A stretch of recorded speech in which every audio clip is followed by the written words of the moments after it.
In Season 1 of The Story of Stuff, we looked at a system that creates way too much stuff and way too little of what we really want. Now we're going to start looking at the stories behind this story of stuff. That's where we'll find ways to turn this situation around. Welcome to Season 2. Bad for you, bad for America. He'll put us back on track. Hester ran our state into the ground. Now he wants to be your senator. Stand up. Say no. Stand up and say no. Bad for you, bad for America. Vote for this guy. Vote for this guy. Aren't you tired of this stuff? Why is it that every election season it becomes impossible to hear the facts over all these misleading ads? And if it seems the problem is only getting worse, that's because it is. We can thank the Supreme Court for that. In 2010, they decided that it would be just fine for corporations to spend as much money as they want telling us who to vote for. Wait, why are corporations telling us who to vote for? Let's get something straight. This is a democracy, rule by the people. I'm a person, you're a person, and Chevron, not a person. So shouldn't elections be all about what people want? Good jobs, safe products, healthcare, responsible government, clean air and water. It turns out the vast majority of Americans want to see a lot more done on all of these things. But what people want is going to take a back seat as long as corporations can spend millions getting lawmakers elected. Oil companies have gotten politicians to block laws protecting our climate. Manufacturers have pushed through trade agreements that gut product safety and help ship jobs overseas. Insurance companies have been the first ones consulted on health reform, and giant corporations have gotten bailouts and subsidies. Maybe that's why all kinds of people, Republicans, Democrats, independents, are totally frustrated with our government. It's the government! It's easy to get angry, but it's time we got smart and realized that the heart of our problem is not that we have bad lawmakers. We have a democracy in crisis.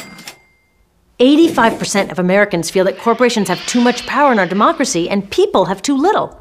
85%! Hey, that's a majority. So let's get together and take our democracy back from the corporations.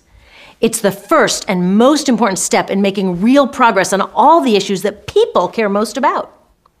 So how did we, the people, lose control of our democracy to begin with? Let's go back a few centuries. Back then, there were just people. Some of them owned businesses, some of them worked for businesses. Still, there were just people. Then people invented something entirely new, the corporation.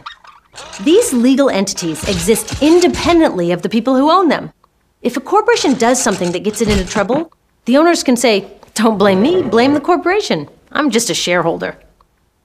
When the United States came into existence, corporations were easier to keep in check. Back then, the government would grant them charters for a specific short-term project, like building a bridge or a railroad. Once they fulfilled their purpose, they were disbanded. But over time, the law changed, and corporations no longer had to be turned off once their project was complete. They began to live on indefinitely, with a much more general purpose: profit. And that's how the modern corporation was born. Today's corporations have evolved to have something very dangerous in their programming. Unlike people who are driven by all kinds of motivations, doing the right thing, love for family, their country, the planet, publicly traded corporations are now required by law and the markets to pursue one single motivation above all others: maximize value for shareholders. Make as much money as possible. That's it. No, really, that's what the law and the markets demand. Imagine a friend saying, "The only thing I care about is money." It's not someone you'd want to leave your kids with, or your democracy for that matter. Yes, it is people who run these corporations, but their human motivations come second.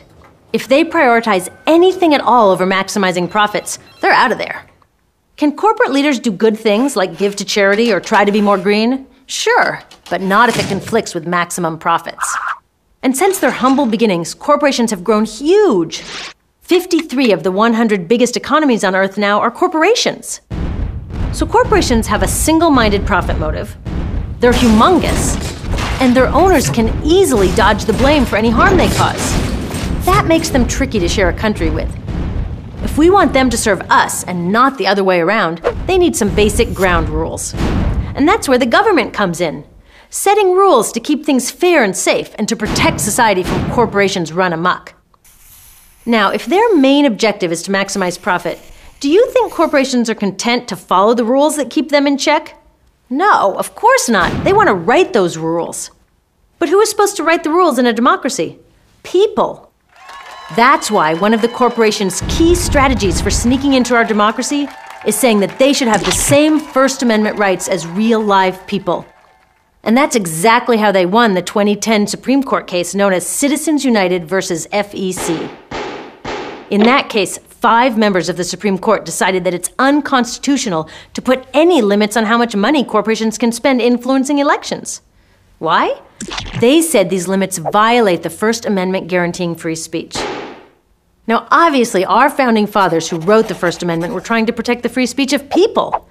But this decision rides on the crazy argument that corporations should be treated the same as people and get the same rights that real people get. This means corporations can spend as much as they want, whenever they want, to intimidate or crush candidates running on a platform against their interests and support candidates who will do what they ask. It's great news for corporations wanting to handpick the lawmakers whose job it is to keep them in check. Now, I am all for free speech. If every shareholder and employee at Exxon wants to personally support some oil lobbyist running for Senate, that's their right. There are millions more people who will support a different candidate. That's democracy in action. But now, Exxon or any other corporation can decide to spend unlimited dollars from its huge corporate coffers to influence an election without even consulting its shareholders. This is a big deal. If the top 100 corporations decided to throw in just 1% of their profits, they could outspend every candidate for president, House, and Senate combined. Good luck having your free speech heard over that. So did opening the floodgates on this money actually cause a flood? Sure did. In 2010, the kind of independent groups that corporations are now allowed to support spent $300 million. That's more than every midterm election since 1990 combined. So corporations are drowning out our voices, getting what they want, and our democracy is in trouble. But we can totally save it. People are so outraged by the Supreme Court decision that a massive response is mobilizing. Such a huge problem requires a huge solution, and we've got one. A new constitutional amendment. The amendment is smart and clear. It reverses this disaster to our democracy by clarifying that the First Amendment isn't meant for for-profit corporations.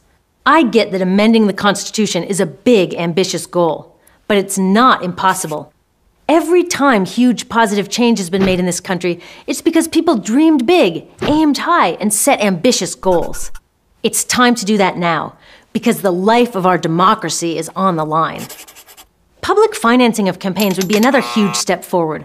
Congress is working on a bill right now that would make it possible for candidates to get elected without corporate dollars. Remember, 85% of Americans think that corporations have too much influence in our democracy. That's enough to make change, if we can turn that sentiment into action. Look, the corporations won't get out of our democracy until we, the people, get back in. So keep fighting for renewable energy, green jobs, healthcare, safe products, and top-notch public education. But save some energy for the battle of our lifetimes. A battle that can open the door to solving all of these things. It's time to put corporations back in their place and to put the people back in charge of our democracy.